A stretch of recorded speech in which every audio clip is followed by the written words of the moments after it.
ভালো উদ্যোগের সাথে থাকতে পেরে আমরা অ্যাজ এ আর্টিস্ট সবারই আসলে ভালো লাগে।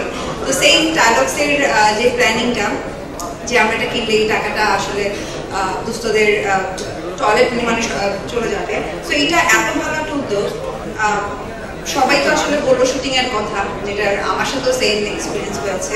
আজকে খুব সুন্দর একটা উদ্যোগ ডায়লগসের, যেটা আগে প্রথমে থ্যাঙ্কস দিই রিমাকে, কারণ হচ্ছে আমি এই কোম্পানিতে ঢোকার এরপর থেকে আমার মনে হয় এটা আমার কোম্পানি, যার কারণে যে কোনো কাজ হলে মনে হয় এটা আমি করছি।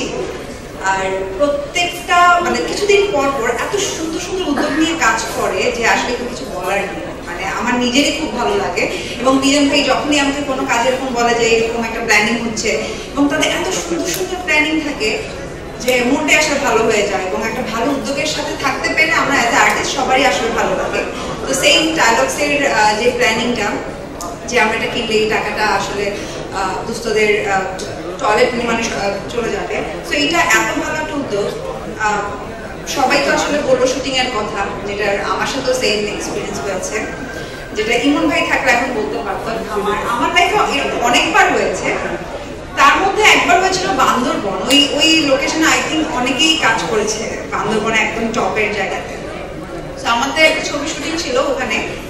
সো ওইখানে ফার্স্ট দিন আমি যখন শুট করতে যাই, ওইখানে আমাদের যখন আমি টয়লেটে যেতে যাই, টয়লেট নিয়ে কখনো কেউ ভাবে না, প্রোডাকশন হাউসও ভাবে না, কিন্তু যখন আমরা খুঁজতে যাই, কিছু বসত বাড়ি ছিল যেখানে কোনো টয়লেটই ছিল না, কোনো টয়লেটই নেই। টয়লেট তো খারাপ ভালো পরের বিষয়, কোনো টয়লেটই নেই। তখন আমি জিজ্ঞেস করলাম যে ওরা কিভাবে টয়লেট ইউজ করবো, মানে ওটা খুবই ভয়ঙ্কর একটা জিনিস ছিল। এবং তখন আমাদের একটা প্রপার ওয়াশরুমের জন্য প্রায় 1-2 ঘন্টা ট্রাভেল করতে হয়, এবং প্রডিউসার তখন মাথায় হাত, এবং নেক্সট দিন গিয়ে দেখি যে তারা আমার জন্য আলাদা করে একটা টয়লেট বানিয়েছে। সো ওই দিন আমার অ্যাকচুয়ালি মনে হয়েছে যে আসলে আমি আসলে কখনো এভাবে যাইনি অথবা বুঝি নেই এই ধরনের মানুষরা যে কতটা কষ্টে থাকে, বাট তখন মনে হয়েছিল যে আমি যদি পারতাম তাদের জন্য এখানে একটা টয়লেট করে দিতে। তো আজকে ডায়লগসের এই এত সুন্দর একটা উদ্যোগ দেখে আমার সেদিনকার কথাই মনে পড়ে।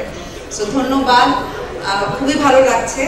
এবং আমি সাংবাদিক ভাই বোনদেরকে বলবো যে এই এত সুন্দর একটা উদ্যোগ মানুষের মধ্যে মানে ছড়িয়ে দেয়, আমার যে যার জায়গা থেকে আসলে আমাদের উচিত সবার এগিয়ে আসে। সো থ্যাংক ইউ সবাইকে। Thank you so much.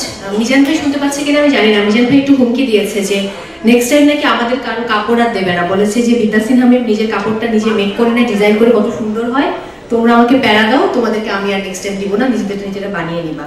তো আমি বললাম যে ভাইয়া বিদ্যা সিনহা ম্যামকে যে পরিমাণ অর্থটা দেন, ওই অর্থটা আমাকে পাঠাইলে আমি বানিয়ে দিয়ে